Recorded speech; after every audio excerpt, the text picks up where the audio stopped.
Okay, so I'm your host, Simon. I got a very special guest with me. What's up, guys? My name is Jordan, better known as WorldofJordy on social media. Hell yeah. So Jordy, for the people that don't know you, explain to them like what you do. Yeah, so I do a couple different types of content. So I do my more comedy type sketches on TikTok and some on Instagram Reels as well. Yeah. But a lot of my focus goes into making like actual like videography type cinematic stuff, and I put that out on Instagram. So just kind of doing both of those things, just a lot of video. I love video, I have a passion for it, so that's just what I'm up to right now. I can definitely tell because like I had to get you on because like funny story, first video I ever saw by you, I was scrolling on TikTok and it was your first ever TikTok. Really? Yeah, and your first one, and if you guys haven't seen that, I just recommend you go watch it. But like the first 3 seconds, your hands are in the toilet, and I was like, "Yo, what?" Yeah. But it was funny. It was a funny video. Yeah. And I was like, I like the humor behind all of it. Like you know, like it's like edgy, but kind of like out of this like random humor, and I love it. Yeah. It's so like you can't predict where it's gonna go. Right. The storyline, and that's what I love about you. I was like, I gotta get this guy on. Yeah. So that's kind of like my thing, is to do stuff where you don't know what the next thing I'm gonna do is. Like it just goes in a completely random different direction. But that video you're talking about, I think I made that in 2018 or 2019, where it was the ZZ song with whoever Kodak, and everyone would just like do this thing, So it was during that time, and I just thought, let's put my hands in the freaking toilet. So when did you start making content like that first? Yeah, so I started, so I'll take it back even further than just TikTok or anything like that. But so when I was like 10, I would post videos to Facebook. I'd get my cousins and we would just do weird stuff. We thought it was so funny, and we thought people were watching our videos and stuff, but it was really just my mom liking the video and commenting. But we had fun. We just loved making videos and posting stuff. It wasn't even about really who was watching. We just loved making videos and posting it. So that was probably when I was like 10. I'm 22 now. But when I was 16, I started making my more cinematic type content. And I did that with a Samsung Galaxy phone. But I had a blast with it. I found an app that was awesome. So I would just make make videos to like songs that were out. But then I just progressed doing that. I eventually got an actual camera. And I was just able to keep doing that, but just getting better and learning from people. I didn't take any classes or anything. I just taught myself. YouTube taught me how to do that. But then when it comes to like TikTok, I started in 2018. But then so that was pretty like early. You were in the early phase of TikTok. The year it opened up, it was like a couple months where I was like, I'm not getting this. This is weird. But then I was like, all right, I'll do it after the hit or miss. And I was like, okay, this is kind of cool. So I got that.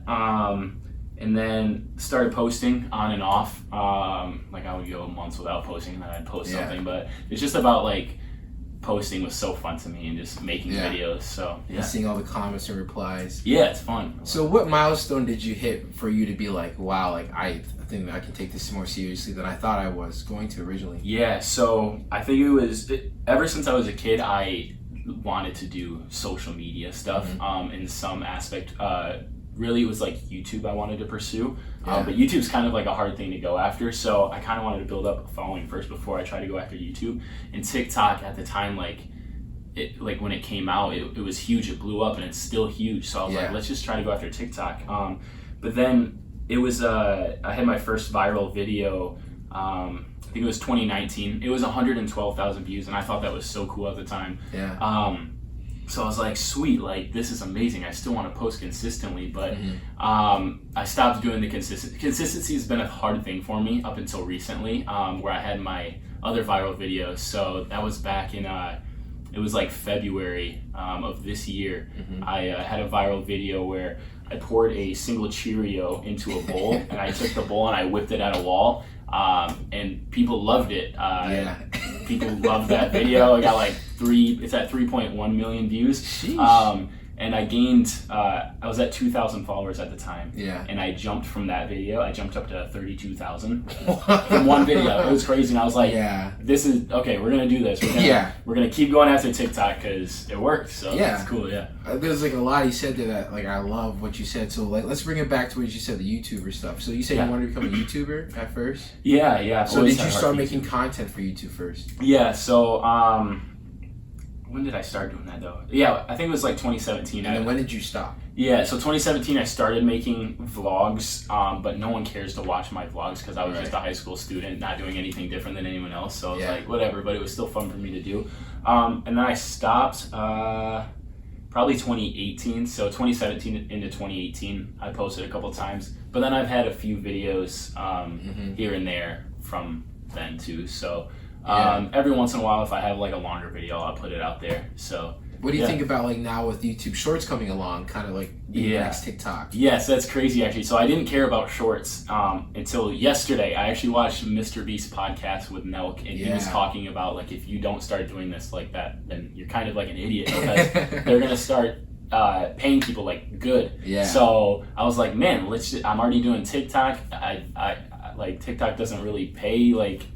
I heard it's pretty shit. Yeah, so like if we can do the same thing but on YouTube and actually like get money for it, like good money, like let's do it. So I posted my first my first short last night, and it got 13,000 views, my first one. I was like, what? I know. I was like, whoa, this is sick. Let's do this. So I just started that last night. All right, what's the channel name?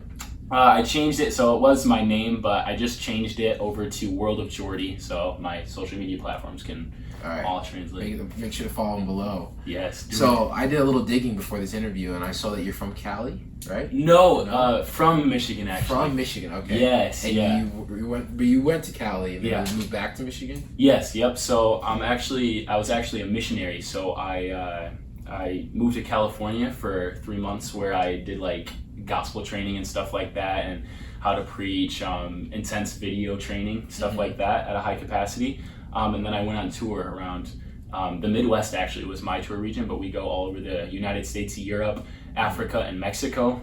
We put on huge worship events. We go to college campuses. We evangelize. We just meet new people. We make friendships. So I got to do that. I got to travel around. So that's why I was in California. Oh, okay. But yeah, over there I met a lot of cool people that made me want to go after social media more. So if you don't mind, I'll explain that real quick. Keep going. So I met, there's some TikTokers, Jimmy Darts, Frankie Lagana, Jimmy, Jericho. I love Jimmy. Yes, so I saw their videos previously and I was like, oh, this is so cool. And then when I got to California, it was my first week there, and I never made a connection really in Michigan, just because people don't do that type of stuff, I feel like, too often in Michigan. Are you talking about social media stuff? Yeah. So it's hard to find a connection. But my first week there, I got invited to go to LA to a house church, and I was like, oh, cool, let's do it. So I went to the house church, and some of the leaders in it were Jimmy Darts, Frankie Lagana, so I got to like hang out around them and just like they weren't talking about their videos or anything. We're just doing a house church thing together. But like after I like went out to eat with them and stuff like that, and it just like really inspired me to go after it more, because like seeing how authentic they are and stuff, and like just wanting to do that and go after it, me being around them just really helped. So that was so cool, and it really inspired me to just go after. Yeah, those seem like some genuine people to hang out, like off camera and stuff. And like, I feel like Cali is like the perfect place to collab with other influencers and stuff like that. Did you run into any other people over there while you're down there? So there are a ton of TikTokers, YouTubers, models. And how does that go? Do you be like, hey, you want to be in the TikTok? Or well, I didn't collab with any of them actually, because I just kind of met them. I didn't like really get to build a friendship with them. I just kind of like was around them, talked to them here and there. So I didn't get to necessarily build a friendship with them, but they kind of just were around always. So they would come to our events that my schooling would put on and stuff. So I just always got to be around them. So that's just kind of how that went, but yeah. Yeah, that's awesome. Okay, so when you first started making content, like, were you like at all self-conscious of being on camera, and like a little bit like kind of embarrassed, I would say, like about your videos at the beginning? Yeah, at the beginning. And how did you overcome that? Yeah, I would say I don't think I was embarrassed really. Just because I loved doing it, and I love just making people laugh. So like my dumb videos that I post, like I didn't care if someone didn't like it, because you're gonna have people like even Mr. Beast, like the top creator that is like perfect at what he does, like has people that don't like his stuff sometimes. Yeah. So it's like at whatever capacity you're doing it at, someone's not gonna like it, but you kind of just have to push through that.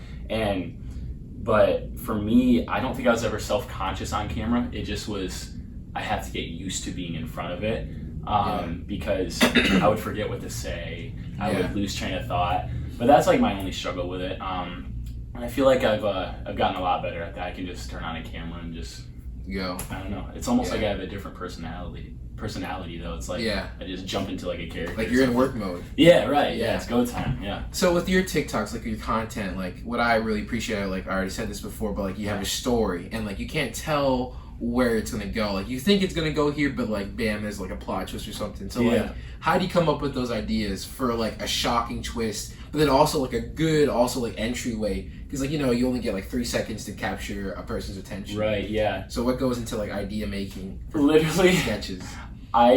I literally will just be like driving in my car and something will pop into my head, and I'll be like, I'm gonna make that. So I just write in my notes. So I have a list of notes of stuff that I want to do, and then I put a green check mark next to the ones I've done. So there's a ton that I haven't done yet, but they usually just pop up in my head randomly. I don't sit down and think of like ideas or anything like that, which I should probably to help a little bit, but they just pop into my head. So like yesterday I was talking to someone, and then an idea popped in my head. I was like, I want to fill the back of my car with hot dogs and then go to like a self-service vacuum and just vacuum up hot dogs. It doesn't make any sense. It's weird, but it just popped into my head. So I guess I have my ADHD to thank for that one or something. And then when you're having like friends involved, do you have like a script, or you just direct them? I just direct them, I don't really write anything out. I'll just be like, hey, you do this thing, you do that thing. So usually it's just the same 2 people. So it's my best friend Cole that usually helps me, and then my little cousin Cameron. They kind of just help me with all the videos, and then if there's someone else around, we'll throw them in the video too. So, and I just tell them, hey, do this, hey, do that, and they do it, and I'm grateful. Yeah. That's awesome that you got like support around you. That makes definitely like the quality and content better. For sure. So how did you like establish your niche on social media? Like, did you first only do content like sketch comedy, or did you also start doing other stuff? It took me a while. So it was up until it was like the end of 2021 that I actually found my niche. And like I said, I started in 2018. So it took a while for me. I would post trends usually, but I hated doing it. I didn't feel fulfilled when I did a trend. I was like, it's not what I like to do, but I'm just doing it, so hopefully I can get some views or something like that. But it wasn't what I like to do, so that's why I didn't post consistently. So when I got to California though, it's when I kind of started finding my niche for like these comedy sketch type things. So that's when I started doing it. I think my first one I did was like, this was disgusting. I'll tell you it right now, but I took it off my channel before my channel went viral for a second there, and I'm glad I did. But I had a friend brushing his teeth up on like it was like a balcony. He was brushing his teeth on the balcony, and I was like, "Hey, can you?" I don't remember what I said in the video, but basically what it was he was brushing his teeth, and then he leaned over and he spit it down, and I just went like this and let it all hit my face. It was disgusting. It was and then I like wiped it off and I looked at the camera and like smiled. So, and we did like a lot of my videos take like 3 takes. Okay. So that was that was 3 different times. Yeah, but then I'm like, wait, it's toothpaste. Like it's clean, right? It's clean, so sure. Yeah, that's what they said too. But yeah, I took it down. Maybe I'll put it back up if anyone wants to see it for a quick second. But that one was gross. So yeah. That was good. That's a funny video though. I bet you some people want that back. Yeah. So what are some of your like favorites and worst parts about being an influencer? My favorite, I don't know. It's hard to say influencer because I feel like I haven't reached that. But I don't know. Let's see. Or inspiring influencer. Yeah, okay. Favorite parts, I just love making videos in general. So if I can make videos, short form videos, and people are already consuming a ton of that content anyway, like why not just post it, you know? Yeah. So we make videos all the time. Like we have funny clips, Snapchat, whatever, that aren't even posted, but it's like, so it's just kind of, I'm doing that already, so why not just post it? So that's like my favorite thing is I just like to do videos anyway. So my least favorite part, that's a hard one. you might have to come back to me on that, honestly. I don't know if I have a least favorite part. Maybe it's just me personally not being as consistent as I want to. But like with posting videos and TikTok or anything like that, I don't think I have a problem with any of that. It's just me personally. So you said like consistency might be an issue. So like one of the biggest problems with like being an influencer or social media content creator is like making content enough because you want to be consistent so your fans can like have a trust with you, but you also don't want to like make so much content where you get burned out. So how do you like balance that out where you make enough content but you also like have enough time for yourself? I would say when I started when I found my niche, I started trying to do one video per day, and I was like, that's a good rhythm. But then like it kind of got hard for me, so now I'll try to do maybe a couple a week. So let's just say for me, maybe my number is going to be 3 videos a week. And I think that might be a good point for me right now, but I really want to get to 1 video a day. That consistency is definitely important. And some guy told me, another guy I met, Josh Morris, I don't know if you know him, he's the I think it was like 2020 or 2019, he is the orange suit guy. They like it was like a Weekend song or something like that, and he'd had the whole orange suit, and like it was like really tight fitted in the back. So so I met him in California. He's like, what I did is I post like 3 times a day, and I was like, that blows my mind. I don't know if I could do that. And so I think it's like, now that I have that audience, I can post good quality content, and I don't have to overdo it. So I think as long as you have quality content, and even if you post 1 time a week, I think that works. I think it'll work. So it's better to do quality over quantity. Quality over quantity. When you're talking about building a fan base. Some people do the quantity just to like blow up, but when I'm not doing the trends, it makes it a little different, you know? So you might not think of yourself as an official influencer, but someone's dying for an account of following like you have. That's true, yeah. So like, what would you give advice to people that are like still like at 100 followers, 200 followers, still trying to grow their account, and like, what's the best way to grow? For me, it took forever for me. So I think it's just like, consistency is definitely important. So I think it always comes back to that. Be consistent with your posting. But then also just like enjoy what you're doing. If you're not enjoying what you're doing, you're gonna get burned out and you're not gonna want to do it. And that's what happened to me for years. That's why I wouldn't post like consistent content. I would just post every once in a while because I wasn't finding like happiness or joy in that. But yeah, so consistency is key. And then can you jump back to the question really quick? I got you too. Dude, shoot, I hate that. You guys remember? Anyone remember? What was the main question? What were you just talking about? Following. What would? Advice. Yes. Okay, advice. Yes, consistency, good quality content that people are gonna watch. Put yourself in someone else's shoes and like say, if I was scrolling on TikTok and I saw this, would I keep watching it? Because you really do got to catch them like first 3 seconds, if like 3 seconds max. Honestly, you want to catch them super fast. But just keep going after it. My video that went viral, the Cheerio video that has 3 million views or whatever, that was a throwaway video. I didn't even I filmed it a month prior to me posting it, and I was on TikTok and I was like, I don't have anything to post. I need to make a video. And then I was like, I forgot to post my Cheerio video. So I posted it, and then it got like over 1,000 views. I was like, oh, cool, because that was good for me at the time. And then I went to do one of my events with my tour team that I was on. And during the event, it started blowing up. It was at like 60,000. I was like, what the heck? And then I check it like 20 minutes later, and it's at like 300,000 views. And I was like, okay, I need to close my phone. I need to shut my phone down right now. I got to focus on what God wants me to do right now. So I'm just going to close my phone. After the event, I check it's at like 600, 700,000. I was like, oh my gosh. I went to sleep. I woke up and it was over 1 million.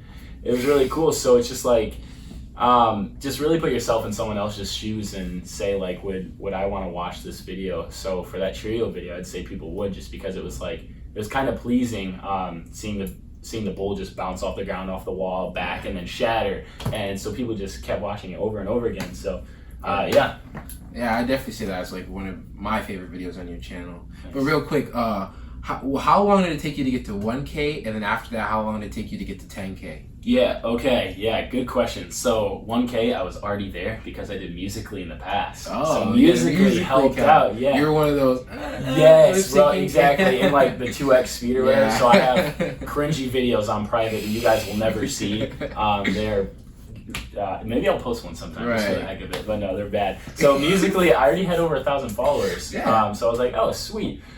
So that was awesome. But then the 10K, it was easy. So because all I did was post that video and it went over. So I thought 10K would be super hard to get to. I was at 2,000. I posted the video. Woke up the next day with 32,000. So it just happened for me, and I'm so blessed and grateful for that because like people work their butts off to get to 10K, and I had a video that boosted me so far up. So I'm very grateful for that. So 10K overnight. But it's all deserving. All deserving. 100%. Yeah, I appreciate it. Thank you. Yeah. So what's the next milestone for your channel? I really want to do 100,000. This year?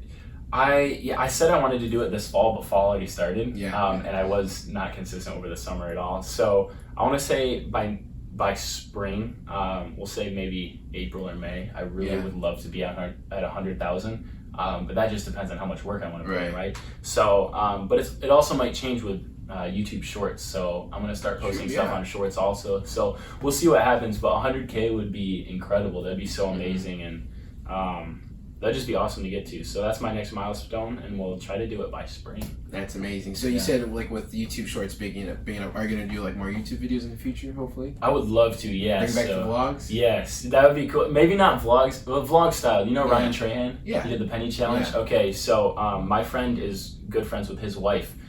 Which is so cool. So I started watching a lot of his content, and I love his style. He's just goofy on camera, stuff like that. So I think if I did any type of long video content, it would be like Ryan Trahan's, where it's just like goofy, awkward, and so he's my inspiration for YouTube. So I could see myself doing it. We'll see how Shorts goes first. I mean, like for me, like I used to do vlogs in high school too, and my big inspiration was David Dobrik. I always thought like just trying to make it short and funny as possible. But I mean, not everybody lives that type of lifestyle. No, those are good though, because it's like it's a really short video, and it's so much good content packed into like 4 minutes and 20 seconds. It makes you want to like want more. You know? Like, oh, what's his other videos are like? Yeah, exactly. Stuff like that. Exactly. Speaking of videos though, what's your favorite video? Of mine? Yeah. My favorite video. One of them, I'd say. Oh, help me out, Cole. No? No. Oh, dude, what is my favorite? Or top video? three. Top three. I haven't even thought of this, I don't think. I think the Cheerio video is dumb, because that's not even like me in the camera doing stuff I usually do. So we'll skip that. Do you have one that's like personal? Like it took you a long time to edit or something? I edit them so fast usually. I just throw them up. So I think my favorite one, I just recently took it down because my friend asked me to. So I took it down, but we were in a Wingstop, and I was like, how are the wings? And he was like, good. And I was like, can I try? And he said, yeah. And he put his hand out, and I like sucked all of his fingers to get the buffalo sauce off. It's like gross stuff like that. It makes people go like, what the heck? But I think that's one of my personal favorites because Wingstop commented too. And they said, bro. They were like, all they commented was, bro, what? And I was like, dang it, I let Wingstop down. Come on. Where's the brand deal, Wingstop? Right, hit me up, but I think that might be one of my favorites. Yeah. That was funny. Okay, real quick before we wrap this up, how did you come with the inspiration for your name? Is there like a meaning behind it? Yeah, no, there wasn't. So I always had trouble with my name too. Like, what do I want my name to be? And my previous name was Anti-Golf Boys because Tyler the Creator, all this and that. And it's just like hard to explain. That would have been fun. Yeah, and it's just like people I don't want people to have to remember that. And then I was like, and then like some people call me Jordy, and I was like, Jordy sounds cool, let's do it.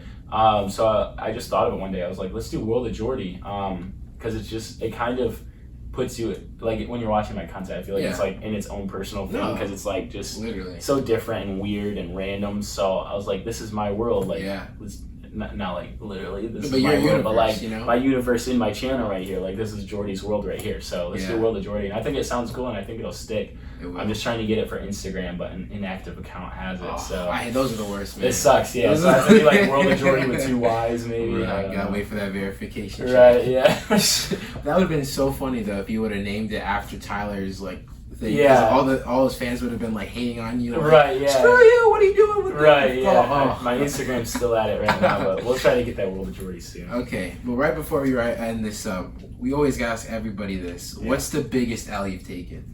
Or, biggest L I've taken. What is the biggest L I've taken? It's hard when I get put on the spot. Can I ask from the audience? Would you guys know what the biggest L I've taken is? You seen this guy take an L live? What is my biggest L? I'm trying to think. There's so many. Name one. I don't personally know. Dude, that's so difficult. What is the biggest L I've taken? Like within videos? Anything in life, man. You get swerved by a girl, you got a ticket, you got something stolen. In life. Dude.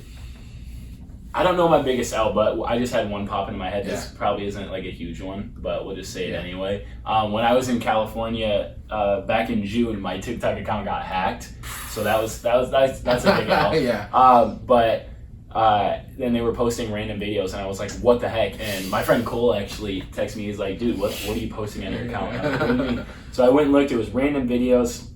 I was able to get back into my account though and set up 2-factor authentication and stuff and secure it. So we're good. So that was a big L. That's one that came to mind. That one was scary because I was like, am I going to lose everything? No, man. Yeah. Start from zero again, reposting all the videos. But it was kind of humbling at the same time. It was like my life is not, like, I want to do video stuff, but my life's whatever God wants me to do. So, like, it was kind of, like, humbling. Like, am I going to focus more on my content than I'm going to focus on the Lord? So, it humbled me a little bit. But I got the channel back. We're good. So it's great. But that was a good bounce back. No, I like that. That was good. Okay, well, make sure to follow all of his social medias. Yes. Thank you so much for coming on. Yeah, thank you. Appreciate it, man. Any words you want to say? Yeah. Ooga booga. Ooga booga. We'll see you later. Okay, make sure to comment, subscribe, and like the video. Let's go. See you later.